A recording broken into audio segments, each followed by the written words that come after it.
Hello, everybody, and welcome to this latest in the ValuesJam guest session series. Elaine, it's great to have you here. And to kick off, please introduce yourself. Tell everybody about your great work. Thank you so much, Ellen. It is my honor and pleasure to be here with you today and having this, I'm sure, great conversation that we're going to have about some interesting word we have yet to learn. So, a little bit about me. I am currently an executive development coach here in the southeast side of the US, so a little bit across the pond from you. I work with executives at the company that I work for who are director level and above. So, director level all the way up to senior vice president are the people that I work with, just helping them do what I call buff and polish, getting them just that little bit more polished so that they will be ready for their next level opportunity. So that kind of encapsulates the work that I'm doing. The very exciting thing that I have started at the company is what I call mastermind groups. It's not just my term, but it's peer-to-peer think tank groups so that they can get together with their peers and share leadership wisdom. So that has been my exciting new initiative this year, which I have really been enjoying. And so have the participants, which has been wonderful. And the other thing that you and I are actually connected on LinkedIn is the Global Kindness Initiative, which we are getting ready to kick off next week. So I have lots of exciting things going on, but that's just a little bit about me. Brilliant, thank you. And if somebody's listening to this thinking, "Ooh, whichever of those sounds really interesting," how can people best get in touch with you? Thank you for that. So it's probably easiest on LinkedIn. And as I like to say, you can search on Elaine Glencoe and look for the red hair and the big smile, and you'll know you found me.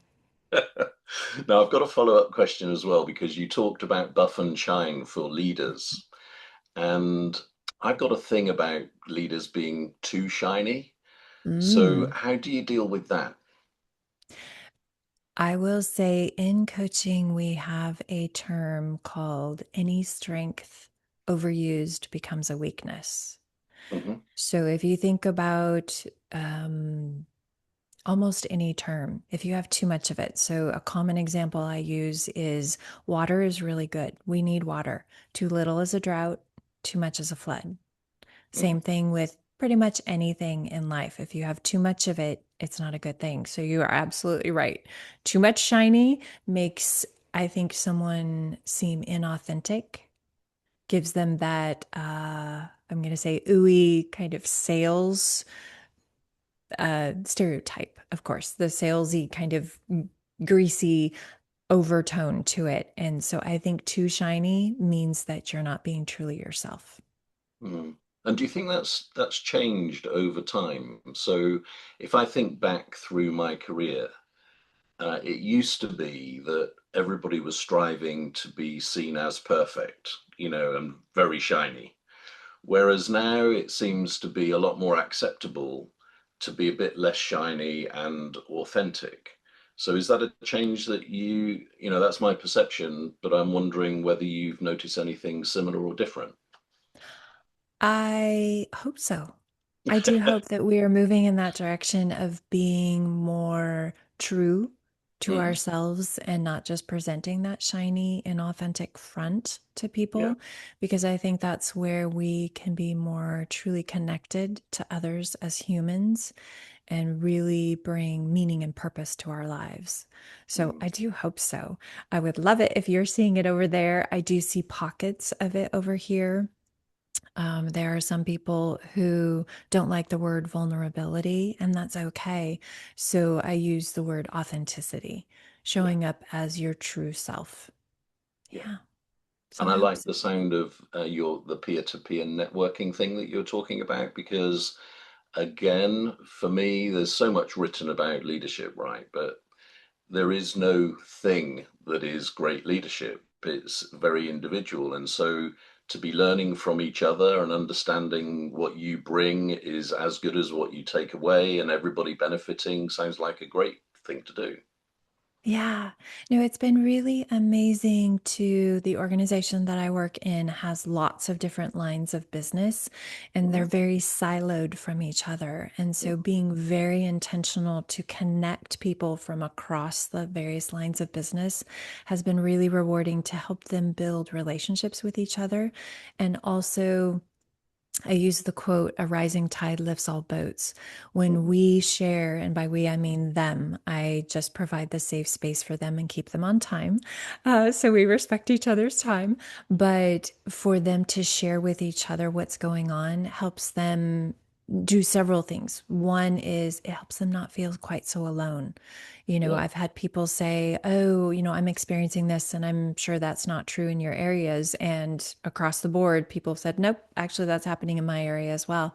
It Mhm. really helps them to feel that sense of not being so isolated and having that safe space, I think, is one of the gifts of having a group like that because for most organizations, the higher you go in the organization, the fewer safe spaces you have to be vulnerable about your challenges and to be able to actually talk about them without it being your team going, you don't know what you're doing. Why are you asking us?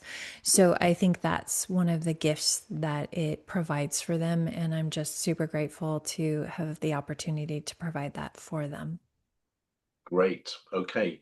So let's choose a Values Jam card from the deck. So I'm going to tip out these cards. So there are 60 here in the deck, and I'm going to give them a shuffle. And what I'd like you to do is think about how many piles, first of all, you'd like me to place in front of me. Okay, I would like 3 piles. Three piles, they're different sizes. And so I've got pile one on my left, pile three on my right. So which number pile would you like? Let's go with left. Okay, number one. And here we've got 3, 6, 9, 12, 14 cards. So a number between 1 and 14. Let's go with 3. 3. Okay. I think this might be quite appropriate for you. Learning. Excellent. Love learning. I am a lifelong learner. Absolutely. Love Well, that. so we won't put this one back and choose another one then. We'll take learning, right? We're going to take it. We're going to take it. All right. So Absolutely.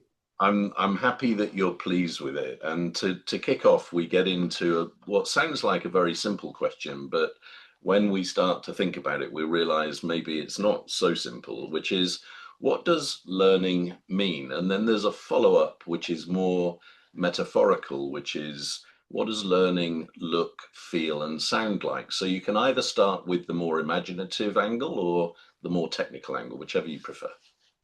Oh, what will go in the order that you asked. So what does learning mean?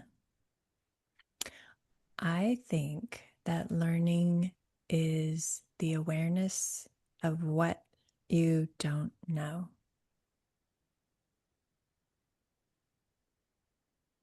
Anything more? And then choosing to say, okay, let's be curious and let's go out and find all those things that you don't know and bring them inside. I I will tell you, getting all lit up, I am a lifelong learner. If there is one thing that I have learned, it's the more you know, the more you realize you don't know. Yeah. And it is an amazing thing to say, what can I learn? And then what can I also unlearn so that I can Mhm. learn something else? Um, so is that good enough? Do we want Yeah, I to mean, go so for the it's a imaginative part? well, it's a great start, and in Values Jam, I don't know whether you will experience this during our time together today, but I've learned over hundreds of these sessions that what happens is that suddenly things will pop into your head that maybe you hadn't considered for a long time, and you've just done it to me now because I'm remembering meeting a guy in a bar in Beijing probably 15 years ago, and I haven't really thought about him or that conversation much since. And he said that he had moved to China 25 years before, and it was his last day because he was going back to the UK. And what he said was, I know less about China now than the day I arrived, which is to your point. And it just landed so, it was like, wow, that's an amazing thing to say and to realize as well, actually. Um, and that you also mentioned awareness at the beginning of what you were talking about, and then you moved on to the curiosity piece and the kind of taking it on. And I think that's a really important addition because learning is can only, I think, happen if you have taken that second step. It's all right being aware of what you don't know, but you got to do something about it, right? Right. Yes. I like the concept of, uh, and it's being a little trite, it sounds like, but awareness is the first step. It's not Yeah, the only step. It does not yeah, solve anything. Like, I'm aware that things need to happen, but unless I actually do them, nothing happens. So I'm reminded when I was in graduate school to become a medical speech language pathologist, one of my professors in neuroanatomy said to all of us, if our brains were so simple that we could understand them, we would be so simple we couldn't understand them. And that has stuck with me to say, I watch things about neuroscience and learning more and more about how powerful our brains are and how much we can do to help them grow and not atrophy as we age is amazing yeah, because we hear a lot about, oh, well, as we're getting older, these things just happen. No, there's a lot we can do to yes, promote our brain health and to increase those neuronal connections. And I love that idea. There's this amazing video I found, and I did a post about it on LinkedIn where it actually shows a neuronal synapse breaking and then a new one forming. They actually have video of it. I don't know who did it. I don't want to know how they got that video at all. But it's so fascinating to me that just having conversations like this, where you have that, bing, oh, look, I have this memory that maybe I haven't thought of for years. And that can be a part of creating that new connection in your mind between this bit that you just heard and this bit that you had heard from many, many years ago. So I love yeah. that. Thank you for sharing that. Well, there's a little bit more actually that I think you might be interested in because when this started to happen repeatedly and other people were saying, "Oh, I remember when," I became curious about it and started to ask psychologists. I don't know whether they were the right people to be asking, but that's what I chose to do. Ended up speaking to a psychologist in New Zealand, and what this guy said was that perhaps the reason this is happening is because values based conversations go very deep. And perhaps what's happening is that it's re sparking neural pathways that were perhaps stretched or hidden or whatever. And that was causing memories to surface, whereas previously they weren't there, or they were there, but maybe slightly deeper.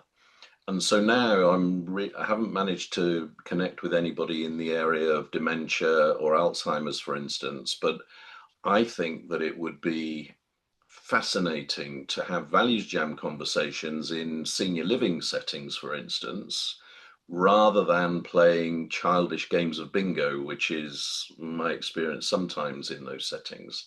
And imagine a person having a conversation with dignity with either a fellow resident or a caregiver or a visitor.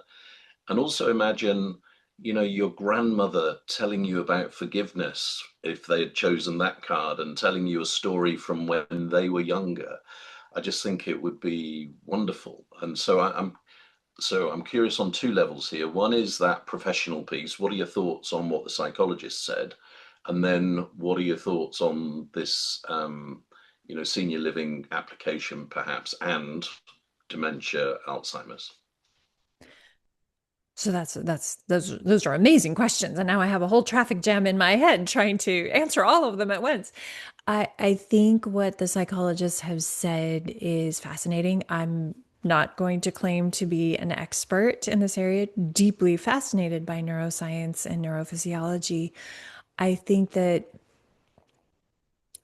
my gentle understanding is your brain kind of archives things that are not regularly accessed. I'm going to use computer language here.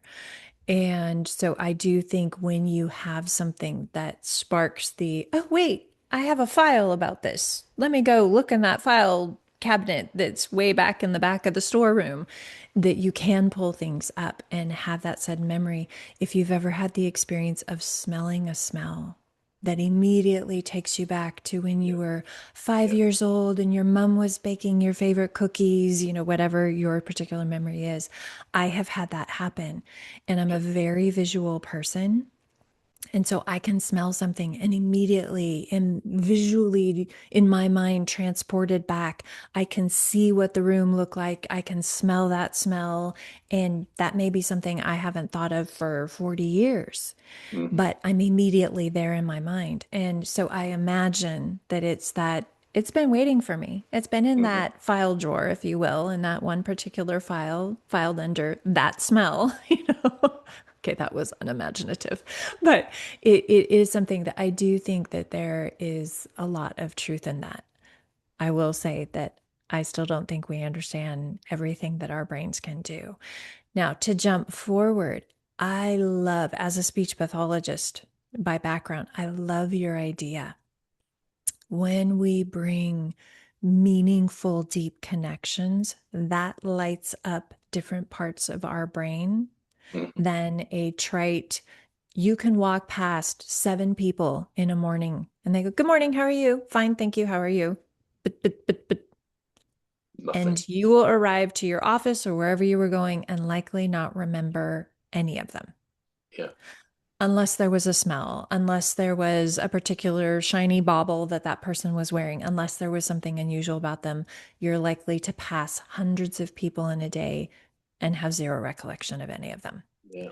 Whereas if one of them were to pause and say to you, "Isn't the sunshine today so amazing?" Hmm. Your brain would go, "Oh, wait a minute, meaningful connection, meaningful conversation." You're going to remember that.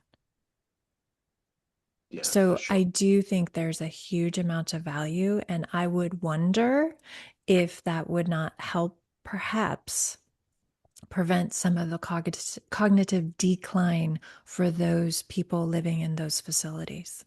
Yeah, that's what I'm thinking. And your point about meaningful connection, this is reinforced by feedback. So I was curious about young people's attitude towards Values Jam, because when we're of a certain age, maybe we have a stronger appreciation of just a conversation, a meaningful conversation. So I played with, now how old would these have been at the time? I think probably about 11 and 14. And so I told them I just wanted, to steal half an hour of their time, and would they go with it, and then ask them what they thought about it. And I was really surprised and also happy to hear them say, we really enjoyed that because we don't get chance to talk about things like that in our normal day to day. And it's so true that we use these values words very freely without really thinking what's underneath the hood. Um, and that was the beginning, actually, of a journey that has led to, um, probably in about 2 months, we'll launch Values Jam Junior, which is for 4 to 11-year-olds.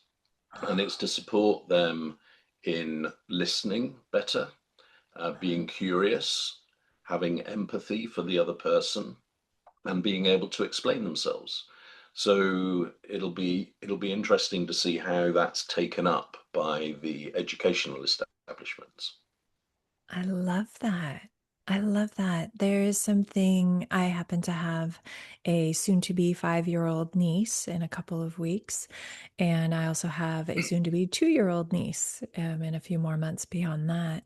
And I love seeing how their little minds work Yeah. when you talk about things that are bigger than your average child topic. Yeah. And I'm a big believer in, yeah, you may have to adjust the vocabulary that Yeah. you use to not be way, way up here. But I love seeing what children come up with. It's fascinating to me. And of course, I have maybe a little bit more of a background in this because of studying speech pathology and the progression of how we uptake phonemes and sounds from whatever language we're going to be most prolific in. Um, but I think that's fascinating. And I love that you're doing that. And I have to tell you, my nerdy brain is like, I want to try that with my nieces, please. Oh, please. So Oh, please keep well, me posted about that. yeah, I will. And the cards, you'll see that the cards are like this at the moment. So the major difference is it's a white background instead of a black background. But then we have a an illustration figure in here, Lovely. which is a personification of the value Yes. word. So, and because Values Jam is based on the concept of a music jam, where, in a music jam, nobody says, "Hey, Elaine, you've only got three strings on your guitar. You're welcomed," right? And then nobody says, "Right, this is what we have to play." It's like, find your own way. Yeah. And if somebody stumbles, nobody calls a halt to proceedings and conducts an inquisition. It's just embraced and built in.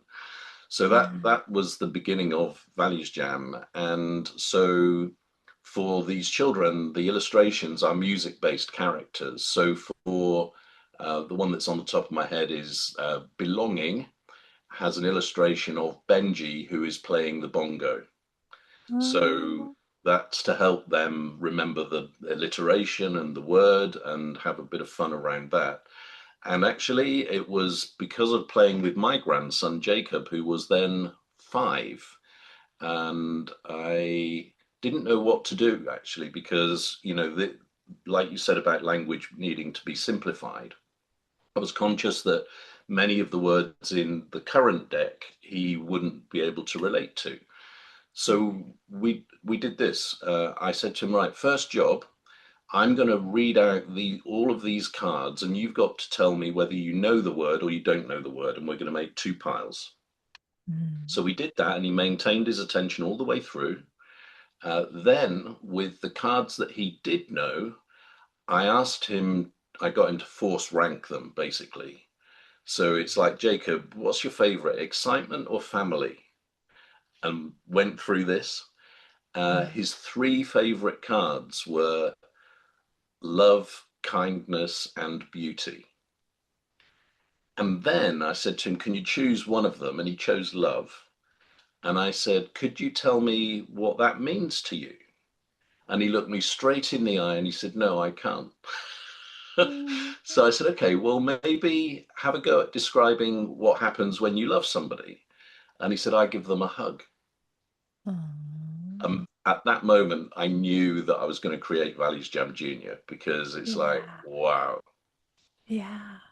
I'm curious, Alan. There are some programs here in the US where they have a daycare for both seniors and for small children, and they bring them together because they have found that it helps with the language Yes, acquisition to be yes. around the adults for the children, and it helps with the cognitive um, agility for the adults. I'm curious if you were to apply Values Jam as a shared conversation.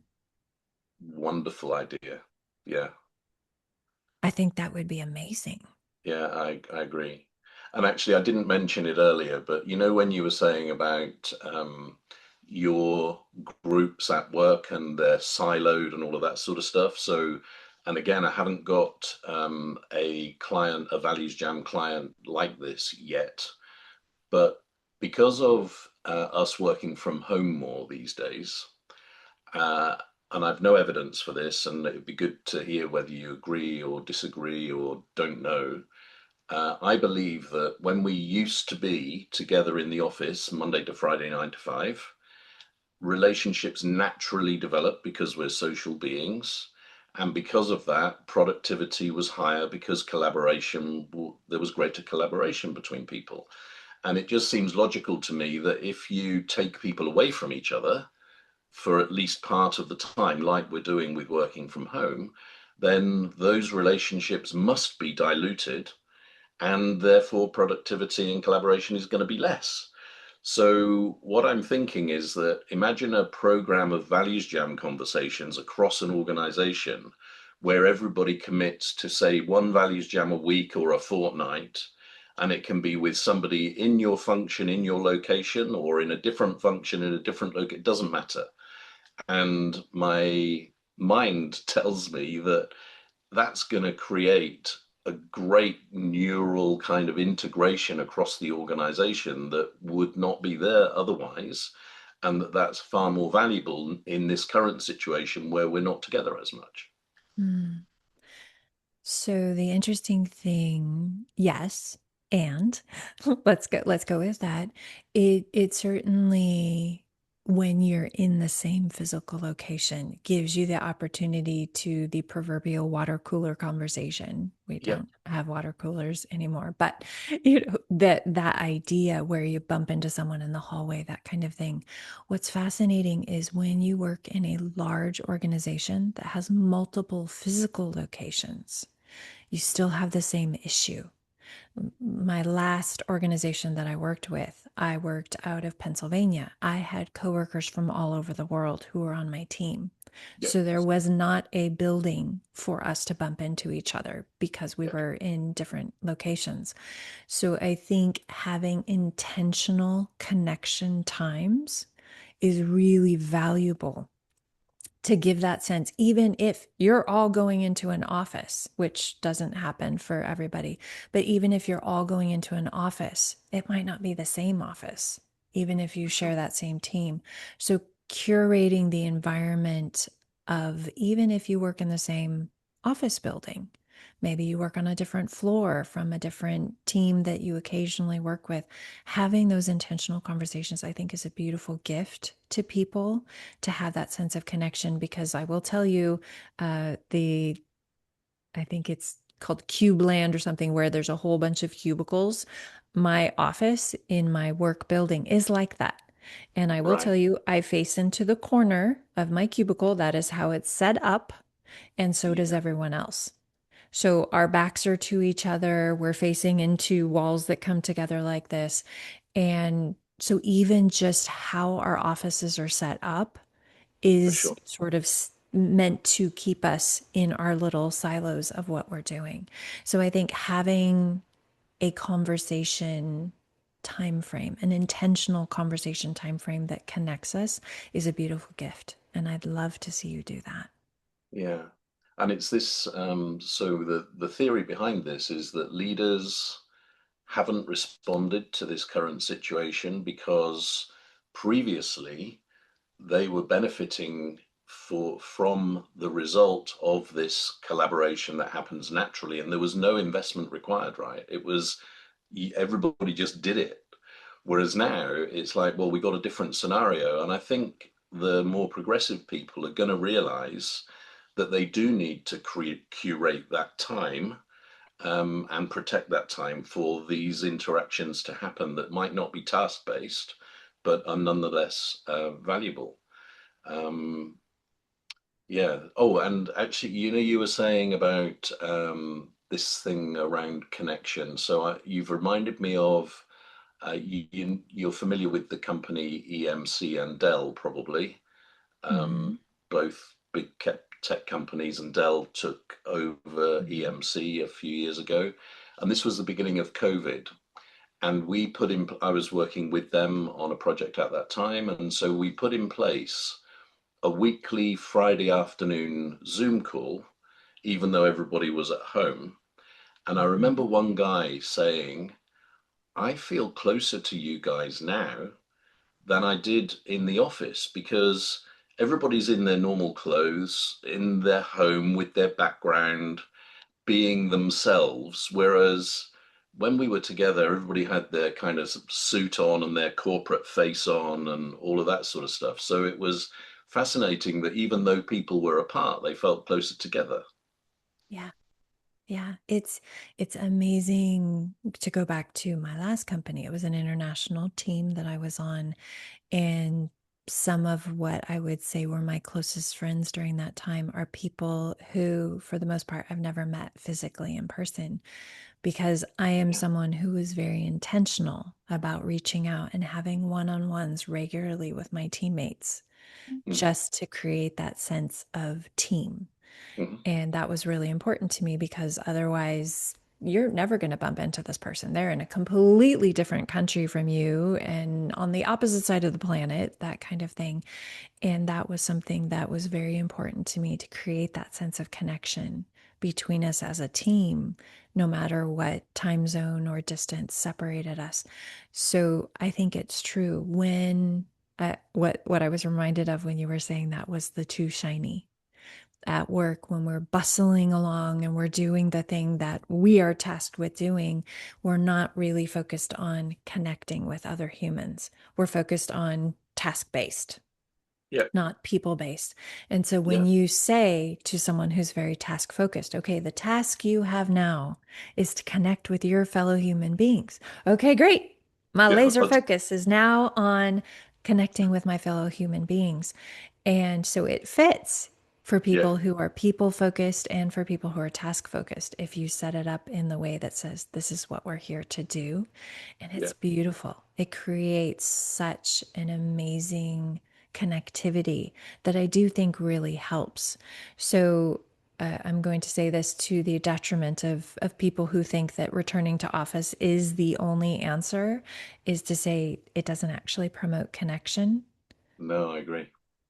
So you still have to be intentional. So to support your work, you do have to be intentional about it because otherwise I can go all day long sitting in my little cubicle staring into my little two gray walls that do this and not speak to any of my teammates, even though they may just be mere feet away from me. Yeah. Now so I've got a question for you then because we've talked about this personal connection. We've talked about the thinking about people for the tasks that they deliver. We've talked about people as human beings beneath that, often beneath rather than alongside or on top. Um, COVID finished some years ago now. So why do you think it is that leaders haven't learnt from what has happened subsequently, and why are people still banging on about you've got to be in the office 2 days a week? I mean, for no reason. Uh, so the brutal answer to that is I think it's fear and control. Yeah. I don't think well, there's probably a nicer way for me to say that.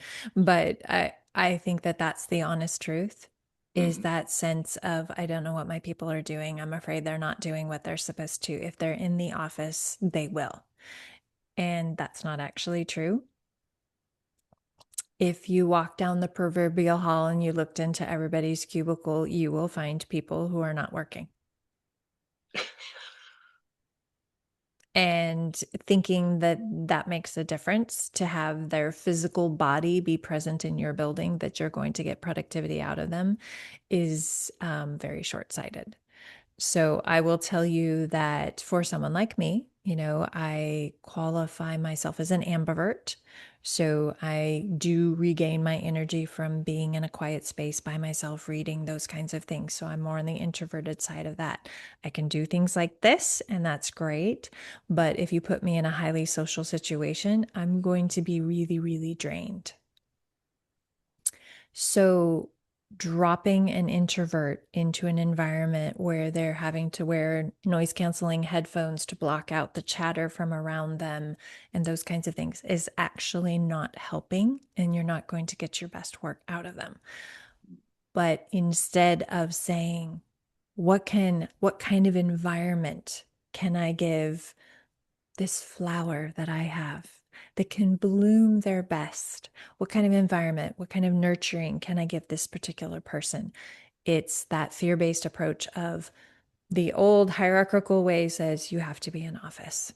And I'm not saying that's a bad thing because for some people, they really need that. I have talked to people who say, I get really lonely by myself. I don't do my best work. I get super distracted. Well, great. Then ask them, what do you need? What kind of environment is best for you? And try to provide that for them. I know companies who don't have a physical space and they use a co working space. Yeah. And so you come in and you have that opportunity to intentionally in person connect with other people, but then you go away and have your quiet space to yourself. And that opportunity is there for both types of people to completely put everyone into two boxes, which I know is not true. But I do think it's a fear based approach and not recognizing that great people will do great work in the environment that's best for them. And providing that is the most insightful thing that a leader can do. So yeah, and you're making me think that actually the gap perhaps could be bridged by just asking the question, what is the purpose, Yeah. a bit more often? Because instead of assuming that Yeah. getting people in the office 2 days a week, why do you want people in the office? What is it you want them to Yeah. do? And Yeah. then the answer to that is probably something along the lines of, well, I want them to connect. I want them to develop relationships with each other. I want them to collaborate together. I want them to be more productive as a team.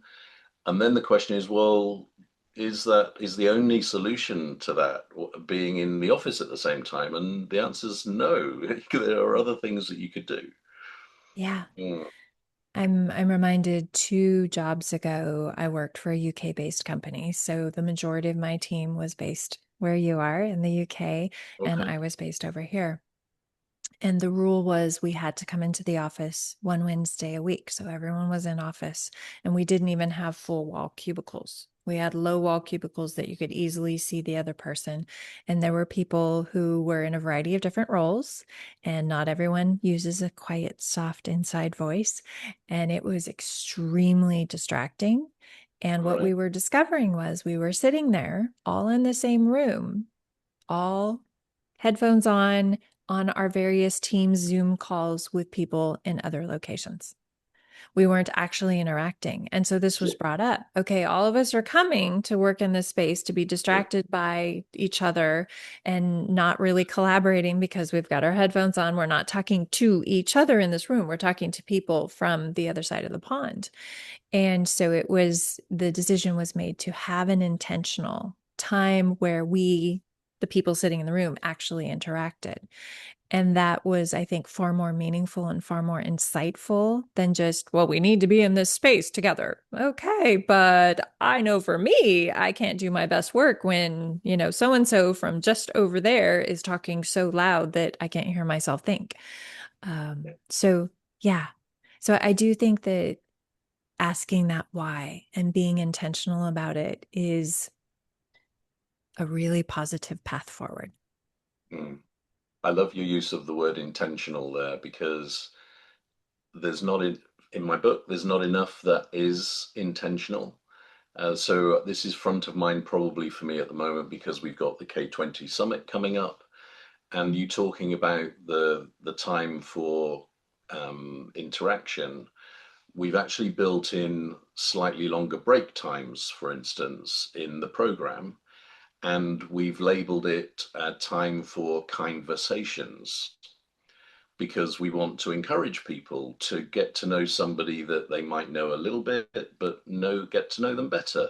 If they only know them online, what are they like in person? If they don't know them at all, introduce yourself to each other. And the other thing I'm conscious of that you said just now is that if you're in a highly social environment, it depletes you eventually. And I'm the same. So we've got some downtime as well because we recognize that the program is pretty intense and that you can't just keep going like that. You need to kind of let things slow down a little bit as well.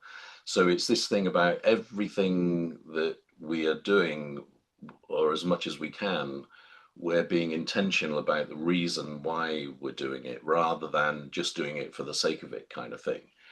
Um, now we This has been great. We've gone like meandering around, which is exactly what a values jam should do. But I'm going to bring us back to the metaphor part of the question that was around about half an hour ago, which is very good. So, when you think of the word learning, what images come to mind? What feelings come to mind? What sounds come to mind? And anything else?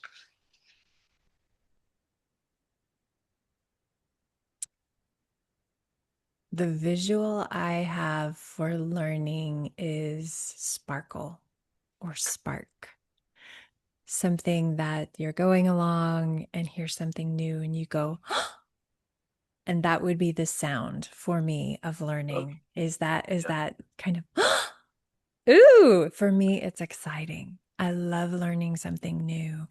I love being able to add what I might be able to connect for someone else by knowing a little bit of this and knowing a little bit of that, and then putting them together in a way that lights a spark or shares an idea with somebody.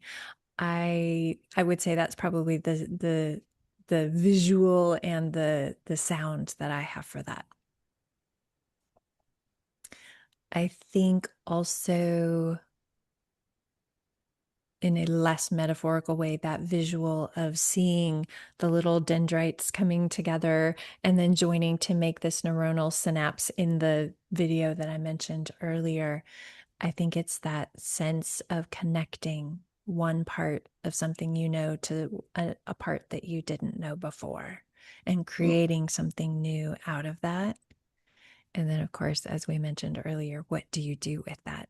If I like the idea of a book is knowledge, but until you read it and apply it, it's just sitting there. It's just a static thing. The dynamic part of learning happens when you say, how can I take what I have just read and apply it in my life? And I would say intentionally doing that. I love that. And actually, before I forget, there is a proverb by the Asari tribe out of Papua New Guinea.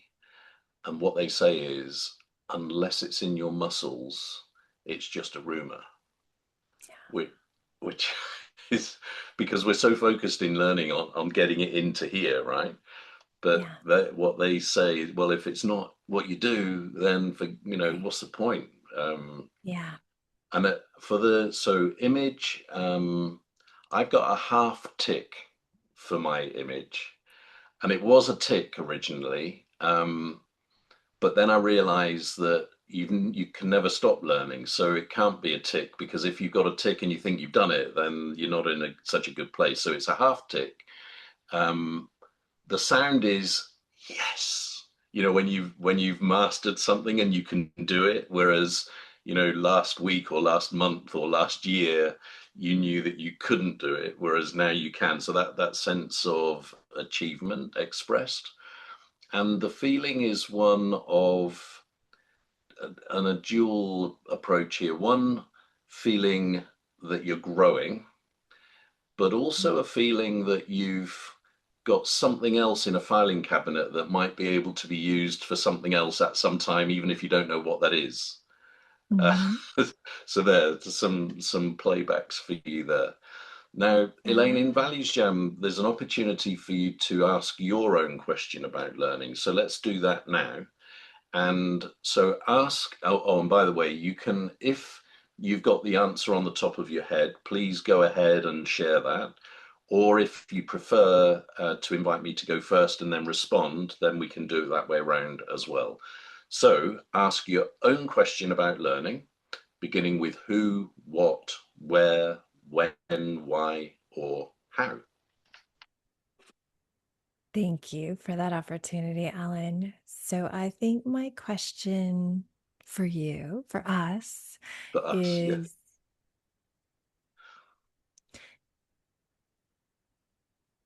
when someone is learning something, what would you like for them to do?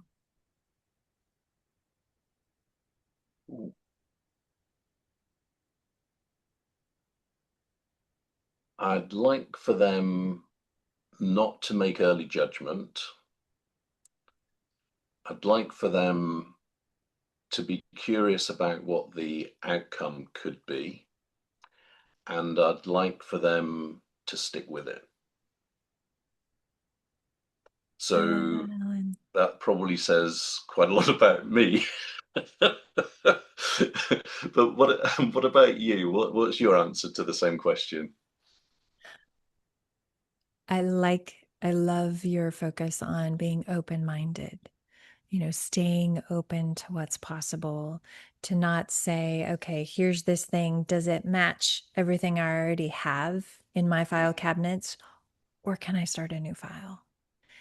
I love the idea of staying open-minded and staying curious for how can I use this? And for me, I'm a lot about the meaning and purpose of life is how can I use this to create a better world for those around me? So when someone learns something, what I would like for them to do with that is to take it in, absorb it, and if they can apply it to help their part of our world be a better place, that's what I'd like for them to do. Mm, that's sounds good. And actually, you've done it again. You've reminded me at university, I had a roommate, and we started to play table tennis, not coached. We just started to play. And I just remember this feeling. This is probably 6 months later after we had started. And we played this rally where we were both putting a lot of spin on the ball, chopping it back. The rally lasted a long time. And I don't even remember who won the point. But I do remember thinking, oh my God, is that us? Are we doing that? And it was this. So maybe it's an additional thing about what I'd like people to do is realize that you might not know when your feeling of breakthrough is going to arrive, because that was certainly the case. It was like, wow. Yeah. Now, I'm conscious of time and I want to respect time. I've loved this and I could go on for ages, but we can't do that. So I'm going to ask the final question that we always ask at the end of a values jam, which is, what are you encouraged to do differently about learning as a result of this conversation? I love that question. So thank you for asking that.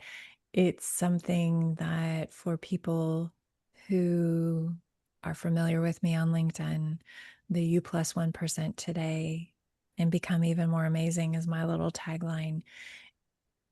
What I am encouraged to do is to apply what we have talked about today to say, I need to also make sure I am intentional about staying curious, that I am also doing the thing that I would like to see other people do and take something in, absorb it, and then say, how can I apply this to make my part of the world a better place as well? Because it's not just glass tower saying it from above, it is I need to do it as well. I need to be a part of what I want to see in this world. So I am encouraged to refortify my focus on making my part of the world a better place by staying curious to what I am learning and then applying it. Okay. And do you mind if I push you a little bit on this one Please. then? So, when might you have the first opportunity to take the first baby step towards what you've just described? Oh, today. Absolutely. I'm a big fan of we're going to do this today. It's U Okay, plus 1% today. It's not someday when it never occurs. It's today. So yes, I have meetings today and I'm going to choose to be very intentional about saying, how can I learn from this conversation? And then how can I apply it?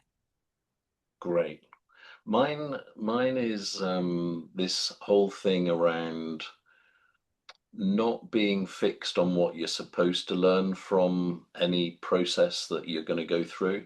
And it makes me think that I don't have a particularly good relationship with learning in its traditional sense, Mm, because I think it's because of being at school and, basically the learning was in order to achieve exam results and that's what it was right. all about. Yeah. Um, and I don't like kind of being told you have to do this and this is going to be the outcome, because life's not like that. It Mm. seems that the outcomes are often very different than what you started out thinking they might be. But what this conversation has made me realize is that if you just dive in to the learning process, don't worry so much about it, the outcome being what you started with. There might be really different things that you learn along the way, and that's fine because you're still learning, and it's the learning Yes. that is more valuable rather than the specifics of what you maybe set out to learn. I love that. Yes. And I think that's a really powerful reminder to say, don't worry about what it is. Don't worry about why you're learning it. It's what you do with it that will make the difference. So, yes, I think traditionally, when we think of learning, we do think of what happens in school. And for a fair majority of the population, that wasn't the positive, creative, wonderful experience that one might hope. There are amazing teachers out there that I want to applaud, but for the most part, it's that sit there, do this, respond to this, get that test score, or you don't pass. So, yeah, I love that you drew that out for us. So, thank you, Alan.